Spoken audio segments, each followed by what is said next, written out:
ওই যে বুড়িমার কথা মনে আছে, যে আমার নবীর রাস্তায় কাঁটা বিছিয়ে রাখত?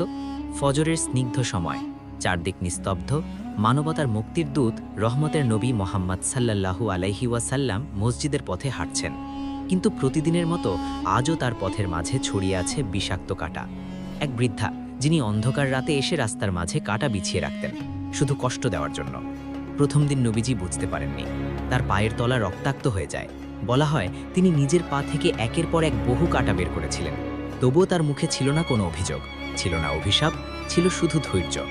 এরপর প্রতিদিন তিনি নিজ হাতে কাঁটাগুলো সরিয়ে পথ পরিষ্কার করতেন, তারপর মসজিদে গিয়ে নামাজ আদায় করতেন। একদিন তিনি লক্ষ্য করলেন আজ রাস্তায় কোনো কাঁটা নেই। তিনি সাথীদের জিজ্ঞেস করলেন, আজ কাঁটা নেই কেন? উত্তর এলো, হে আল্লাহর রাসূল, যে বৃদ্ধা আপনার পথে কাঁটা বিছিয়ে রাখত সে আজ অসুস্থ। রহমতের নবী সঙ্গে সঙ্গে তার বাড়িতে গেলেন, দরজায় কড়া নাড়লেন। অসুস্থ বৃদ্ধা অবাক হয়ে গেলেন, যাকে কষ্ট দিয়েছেন তিনি আজ খোঁজ নিতে এসেছেন। এই হলো দয়ার শিক্ষা, প্রতিশোধ নয়, ক্ষমাই ছিল তার পথ। আল্লাহু আকবার।